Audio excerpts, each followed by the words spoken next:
Whoa, Messie. What's happening? What's going on?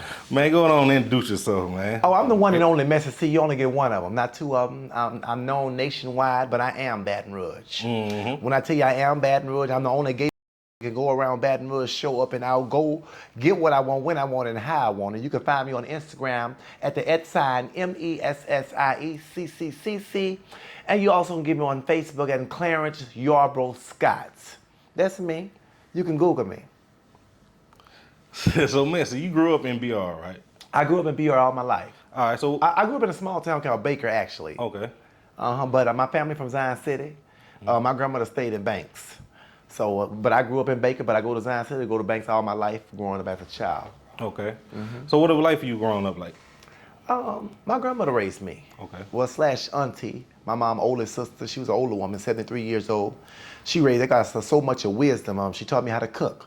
She taught me how to clean, taught me how to wash clothes, taught me the whole house. So a lot of people my age, they not as independent as me. For 37 years old, they looking for a handout. They looking for some access. I can hold my own ground because I'm old school. My mom had 9 children. She really didn't raise us. We were scattered from her sisters to other people in the family, but we was all inside of the family. So about the life that I had, my strive was different. I didn't want to grow up and have to do my children. I have full custody of 2 children at home. So I buy them so much because I didn't want them to have the life that I had. I didn't have a bad life.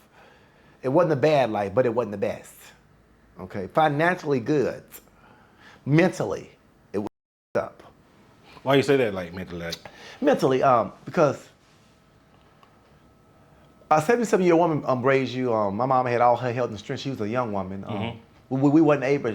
Her patience was bad, bad nerves, dealing with young kids.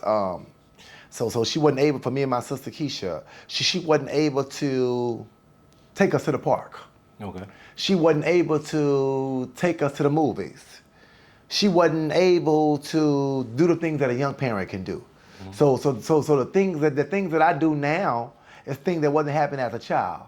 Just say like when she bought us clothes, she bought us high waters, but it was brand new.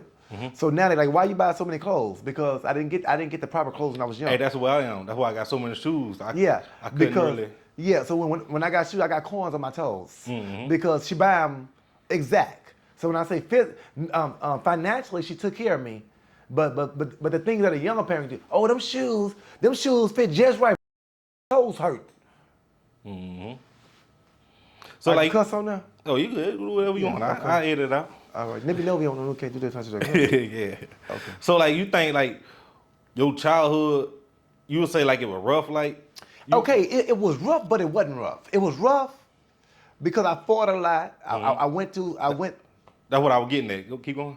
It was rough because I fought a lot. I went to a drum. I had an uncle that lived with us, with my grandmother. He was on drugs. And he used to beat us for no reason. Got a job at 16 years old. He used to take our check, do crack and cocaine with us. I went through a lot growing up as a child. And all my children was raised in different homes. So me and my sister Keisha was raised in Baker. And I got to the point to where I stabbed him. At a young 16 years old, I stabbed him and made his lungs collapse. Wow. Yeah, I went to juvenile detention center. But behind this name, I live up to it. Nobody gave me this, but as I got older, I got wiser. I don't do the things that I used to do because age comes. I'm raising my children. I got a 16-year-old daughter. I got a 7-year-old son. So I'm raising them. I've had my daughter since she was 6 years old. I had my son since he was 2, and he's 7, about to be 8. So I'm raising children. So I have to not make myself go around the things or the people that I used to be around to make me go back to the old me. Yeah, don't do that. So just like I just got out of jail, which I wasn't supposed to be going. I hadn't been in jail in 10 years. But the wrong thing at the wrong time and test your gangster, it'll make you do the things that it make. Clarence came out. Okay? See, Clarence up serious. Clarence gonna stand on 10. Like I seen like a video a while back, like you was talking about how you was in and out of jail, and I think I don't know if I heard it correct. You say you had 6 felonies or something. I used to go to jail a lot. Okay. Like for what? Like you could break down? Fighting. Oh, mostly fighting. Mostly domestic fighting. I got my whole record expunged about 2 years ago when I have nothing on my record. And it was tough. It was tough getting expunged. It took about a year and a half. Yeah. And then I just got in something else that I am. Praise God, I got everything dropped.